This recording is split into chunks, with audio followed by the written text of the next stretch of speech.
NDA సీఎంలు deputy సీఎంలతో ప్రధాని నరేంద్ర మోదీ భేటీ కానున్నారు. మధ్యాహ్నం 3 గంటల వరకు ఈ సమావేశం జరగనుంది. ఎన్డీఏ ఏడాది పాలన, ఆపరేషన్ సింధూర్, దేశ భద్రత, కాంగ్రెస్ విమర్శలను తిప్పికొట్టడంపై ఈ సమావేశంలో చర్చించనున్నారు. ఈ సమావేశంలో కేంద్ర హోంమంత్రి అమిత్ షా, కేంద్ర మంత్రులు రాజ్నాథ్ సింగ్, జేపీ నడ్డా పాల్గొంటున్నారు. ఈ సమావేశానికి AP deputy CM Pawan Kalyan హాజరయ్యారు. గృహప్రవేశ కార్యక్రమం కారణంగా ఏపీ సీఎం చంద్రబాబు నాయుడు ఈ కార్యక్రమానికి హాజరు కావటం లేదు.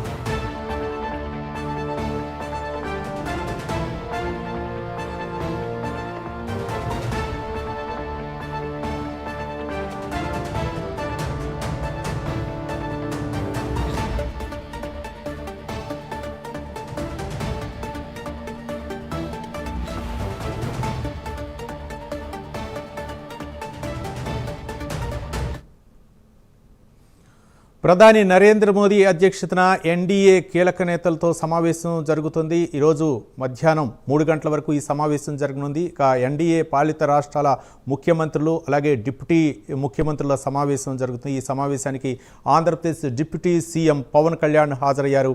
ఈ సమావేశంలో ఎలాంటి నిర్ణయాలు తీసుకునే అవకాశాలున్నాయి, ముఖ్యంగా దేశానికి సంబంధించి ఆపరేషన్ సింధూర్ ఆపరేషన్ కొనసాగిన తర్వాత మొట్టమొదటిసారిగా జరుగుతున్నటువంటి ఈ సమావేశంలో ఏ విధంగా అంటే ప్రధాని నరేంద్ర మోదీ దిశానిర్దేశం చేయనున్నారు, తదితర అంశాల గురించి మా నేషనల్ బ్యూరో చీఫ్ కళ మరిన్ని వివరాలు అందిస్తారు. కళ,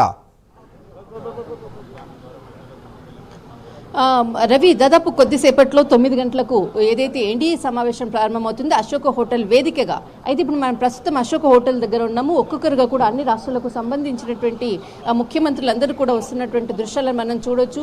దాదాపు ఇప్పుడే మనకి కొద్ది క్షణాల క్రితం ఇక్కడికి ఒక్కొక్కరుగా కూడా అంటే AP deputy CM Pawan Kalyan గారు కూడా దాదాపు అరగంట ముందుగానే వచ్చేసేసి ముఖ్యంగా ఈ సమావేశానికి రావడం జరిగింది. దాదాపు ఎందుకనంటే ఎన్డీఏ సమావేశంలో చాలా కీలకంగా వ్యవహరిస్తున్నటువంటి అంటే పవన్ కళ్యాణ్ గారు ప్రతిదీ కూడా అంటే ప్రధాని నరేంద్ర మోడీ గారితో కూడా ఉన్నటువంటి అన్యోన్యమైనటువంటి బంధం అనుకోవచ్చు. దాదాపు అరగంట ముందుగానే ఇక్కడికి రావడం జరిగింది, ఇక్కడికి చేరుకోవడం జరిగింది.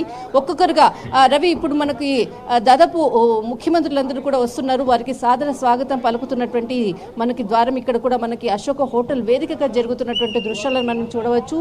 దాదాపు మరి కొద్దిసేపట్లో కూడా ఇక్కడ కేంద్ర మంత్రులు కూడా వస్తున్నటువంటిది ఏదైతే మనకు అమిత్ షా కానీ, తర్వాత రాజ్నాథ్ సింగ్ కానీ, జేపీ నడ్డా గారు కానీ ఇక్కడికి వచ్చేటటువంటి దాదాపు ఒక 5-10 నిమిషాల్లో కూడా ఇక్కడికి చేరుకునేటటువంటి అవకాశం ఉంది. దాదాపు ముఖ్యమంత్రులు దాదాపు 20 ముఖ్యమంత్రులు 20కి పైగా అన్ని రాష్ట్రాలకు సంబంధించినటువంటి ముఖ్యమంత్రులు, తర్వాత ఉప ముఖ్యమంత్రులు కూడా ఇక్కడికి చేరుకునేటటువంటి అవకాశం ఉంది. దాదాపు 18 ఉప ముఖ్యమంత్రులు కూడా అన్ని రాష్ట్రాలకు సంబంధించినటువంటి ఉప ముఖ్యమంత్రులు కూడా ఇక్కడికి చేరుకునేటువంటి అవకాశం ఉంది. 9 గంటలకు ప్రారంభమయ్యేటటువంటి వేదిక అశోక్ హోటల్లో ఇప్పుడు ఒక్కొక్కరుగా చేరుకుంటున్నారు. దాదాపు మరి కొద్దిసేపట్లో అధికారికంగా కూడా ఈ కార్యక్రమం ప్రారంభమవుతుంది. అయితే ముఖ్యంగా ఆపరేషన్ సింధూర్ తర్వాత జరిగేటటువంటి ఏదైతే ఈ సమావేశం చాలా కీలకమైనటువంటి సమావేశం.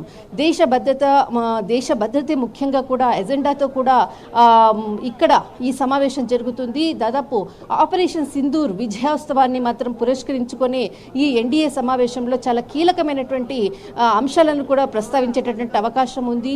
బట్ ఈ ఎన్డీఏ సమావేశము ఏదైతే మనకు ఆపరేషన్ సింధూర్ తర్వాత జరిగేటటువంటి సమావేశము, ఇందులో అన్ని రాష్ట్రాల ముఖ్యమంత్రులు కూడా ముందుగానే దాదాపు ఏదైతే మనకు ఆపరేషన్ సింధూర్ అయ్యాకనే మొత్తం అంతా కూడా ఈ సమావేశాన్ని కూడా డేట్ ఫిక్స్ చేయడం జరిగింది. అప్పటి నుంచి కూడా అందరూ కూడా ఇక్కడికి దీనికి సంబంధించినటువంటి ఏ విధమైనటువంటి నిర్ణయాలు తీసుకోబోతున్నారు, ఇతర దేశాలతో కూడా అటు అమెరికా కానీ, తర్వాత మనకు బంగ్లాదేశ్, ఇప్పుడున్నటువంటి పాకిస్తాన్కి అంటే పాకిస్తాన్తో కూడా ఇంకా చర్చలు కూడా జరపాల్సి ఉంది. దీనికి సంబంధించినటువంటి అప్డేట్స్ కూడా ఏ విధంగా ఉండబోతున్నది, ఏ విధమైనటువంటి సంచలనమైనటువంటి విషయాలను ఎన్డీఏ సమావేశంలో తీసుకోబోతున్నారన్నటువంటిది మాత్రము అన్ని పార్టీల నేతలు అనుకోవచ్చు, దేశవ్యాప్తంగా కూడా అందరూ కూడా వెయిట్ చేస్తున్నటువంటి విషయం అని చెప్పవచ్చు. రవి, రైట్ కళ, అంటే ఎన్డీఏ అధికారంలోకి వచ్చి సంవత్సరం అవుతున్నటువంటి సందర్భంగా అంటే ఈ సంవత్సరంలో జరిగినటువంటి పరిణామాలు, మరోపక్క ఆ రానున్న రోజుల్లో తీసుకోవాల్సినటువంటి అంశాల గురించి, అంటే భవిష్యత్ కార్యాచరణ గురించి ఈ ఎన్డీఏ కీలక నేతలతో చర్చించే అవకాశాలు ఉన్నాయా అనుకోవచ్చా కళ?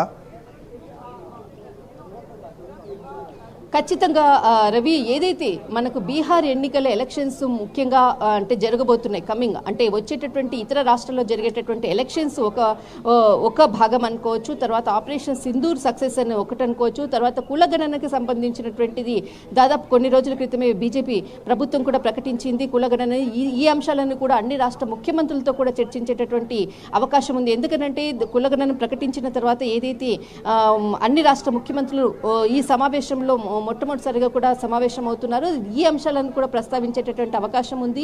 అయితే దీనికి సంబంధించినటువంటిది ఏదైతే ఉందో మనకి ఎన్డీఏ సమావేశంలో కీలకమైనటువంటి అంశాలను మాత్రం ప్రస్తావించేటటువంటి అవకాశం ఉంది.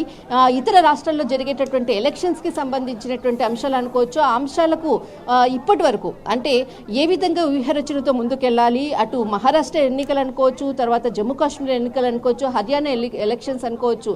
ప్రతి రాష్ట్రానికి ఎలక్షన్స్ ముందర ఒక సమావేశం, కీలకమైన సమావేశం జరిపారు.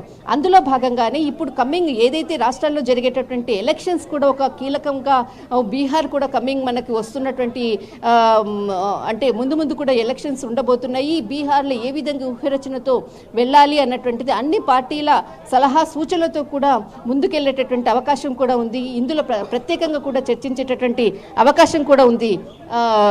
రవి, రైట్, థ్యాంక్ యూ కళ.